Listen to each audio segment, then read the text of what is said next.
बृजभूषण शरण सिंह पर एफआईआर के बाद पहलवान बजरंग पुनिया का बड़ा दावा।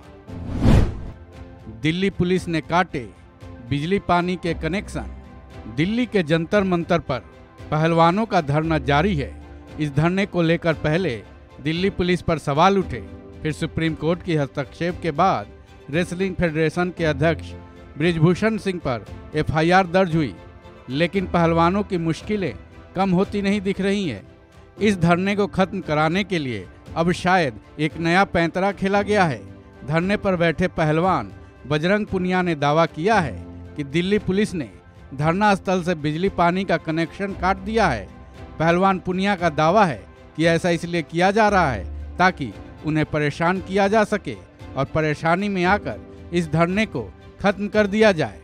पहलवान बजरंग पुनिया ने और भी बड़े दावे किए हैं। उनके मुताबिक दिल्ली पुलिस धरना स्थल पर न तो पानी लाने दे रही है और न ही खाना। प्रदर्शनकारी जिससे भी कुछ सामान बाहर से मंगा रहे हैं, सामान लाने वालों को मार पीट कर भगा दिया जा रहा है। किसी को भी जंतर मंतर के अंदर कोई भी सामान लाने नहीं दिया जा रहा है। पहलवान पुनिया ने दिल्ली पुलिस के बर्ताव पर सवाल उठाते हुए कहा कि पुलिस तो उनको इतना तक कह रही है कि अगर आपको धरना करना है तो सड़क पर ही सो जाओ। उन्होंने सवाल भी किया है कि आज से पहले इतनी परेशानी नहीं थी, लेकिन न जाने इन पर कैसा दबाव आया है जो इनका ऐसा व्यवहार हुआ है। पहलवान पुनिया के मुताबिक सुप्रीम कोर्ट के दबाव के चलते ही WFI प्रेसिडेंट पर एफआईआर दर्ज की गई है।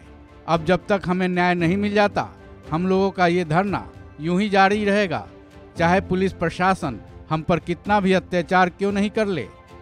जहां तक एफआईआर की बात है, पहलवानों ने इसे अच्छी बात माना क्योंकि उनकी लड़ाई की ये पहली जीत मानी जा रही है। लेकिन साथ ही उनका ये भी कहना है कि केवल एफआईआर से क्या मिलने वाला है, केवल एफआईआर से न्याय तो नहीं हो जाता है। दिल्ली पुलिस को तो इस मामले में पहले दिन ही एक कदम उठा लेना चाहिए था। फिर भी उनकी लड़ाई ऑन पेपर तो शुरू हो गई है, लेकिन जब तक उन्हें इंसाफ नहीं मिल जाता उनका धरना खत्म नहीं होगा।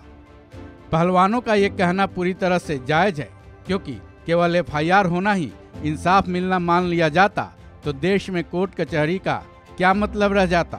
वैसे भी देश के कई पुलिस स्टेशनों में कई बड़े मामलों में हुए एफआईआर धूल ही फांकते रहते हैं। जब तक कोर्ट इन केसेज में इन्वॉल्व नहीं होता, इंसाफ नहीं मिलता है। इसके कई उदाहरण इंसाफ के इतिहास के पन्नों में दर्ज है। इस खबर में बस इतना ही। बाकी अपडेट्स के लिए जुड़े रहिए वन इंडिया हिंदी के साथ।